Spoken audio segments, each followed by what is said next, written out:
మీరు 'కల్కి' సినిమాకి ఇంకా టికెట్లు బుక్ చేసుకోకపోతే వెంటనే బుక్ చేసుకోండి. వెళ్ళి చూడండి. ఖచ్చితంగా ఈ సినిమా అందరూ చూడాల్సిన సినిమా.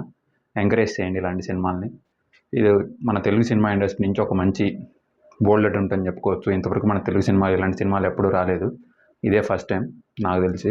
మైథాలజీని డిఫరెన్స్గా తీసుకొని ఫ్యూచర్లో తీయడం. ఈ సినిమా ఖచ్చితంగా అందరూ చూడాల్సిన సినిమా. తప్పకుండా చూడండి. Hello guys, welcome to Chandrashekhar reviews. 'కల్కి' మూవీ రివ్యూ గురించి తెలుసుకునే ముందు మన ఛానల్ని సబ్స్క్రైబ్ చేసుకోండి. అలాగే రివ్యూ నచ్చితే వీడియోని లైక్ చేసి మీ ఫ్రెండ్స్కి షేర్ చేయండి. ఇక 'కల్కి' మూవీ ఎలా ఉందో తెలుసుకుందాం. ఈ మూవీ ఎలా ఉందంటే నాకు చాలా బాగా నచ్చింది. ఎందుకు నచ్చిందో కూడా చెప్తాను. ముందుగా ఈ మూవీ స్టోరీ ఏంటంటే, ఈ మూవీలో మెయిన్గా 3 ప్లేసెస్ ఉంటాయి. ఒకటేమో కాంప్లెక్స్, ఇంకోటేమో శంబాలా, ఇంకోటేమో కాశీ. ఈ 3 సిటీస్ ఉంటాయి. కాంప్లెక్స్లో మన విలన్ కమల్ హాసన్ గారు ఉంటారు. వాళ్ళు అక్కడ అన్ని వనరులు ఉంటాయి. ఇక కింద కాశీ ఉంటుంది. కాశీలో ఏమీ ఉండవు, అంతా పాడైపోయి ఉంటుంది. శంబాలా అని ఇంకో ప్లేస్ ఉంటుంది. ఈ 3 ప్లేస్లు ఉంటాయి. కాంప్లెక్స్ నుంచి మన దీపికా పదుకునే గారు తప్పించుకొని వస్తారు. ఆమె ప్రెగ్నెంట్గా ఉంటుంది. ఆమెను పట్టుకోవడానికి కాంప్లెక్స్లో వాళ్ళు ఆమె పైన బౌంటీ పెడతారు, 5 మిలియన్. మన ప్రభాస్ ఏమో బౌంటీ హంటర్ కాబట్టి ఆమెను పట్టించి కాంప్లెక్స్కి వెళ్ళిపోదామని ఆమె వెనకాల పడతాడు. అశ్వత్థామ గారి క్యారెక్టర్ ఏమో దీపికా పదుకునేని కాపాడడం కోసం. ఇలా ఈ మూడు క్యారెక్టర్ల చుట్టే ఉంటుంది మెయిన్ సినిమా. ఇక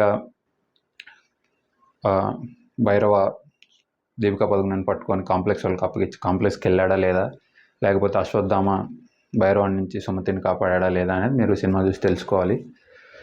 ఇక ఈ సినిమాలో నాకు బాగా నచ్చిన విషయాలు ఏంటంటే, క్యారెక్టర్స్.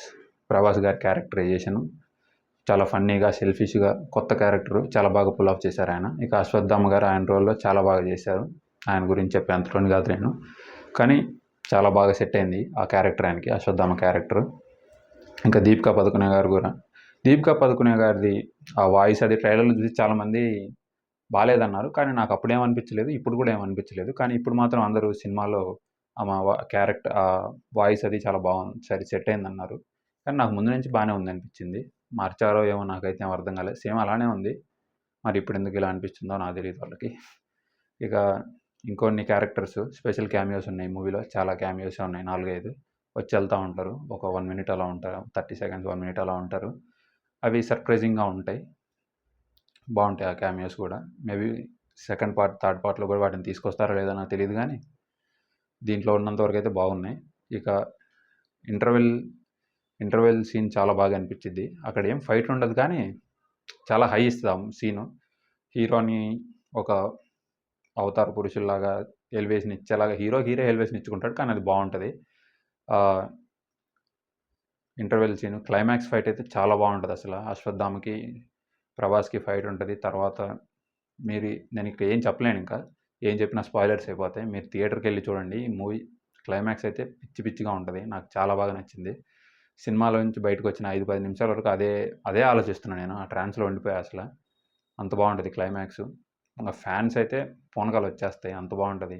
స్టార్ అంటే రెబలేరా, రెబల్ అంటే స్టారేరా అని అరుస్తారు ఫ్యాన్స్ అయితే. ఇంకా నేను కూడా అరిచాను.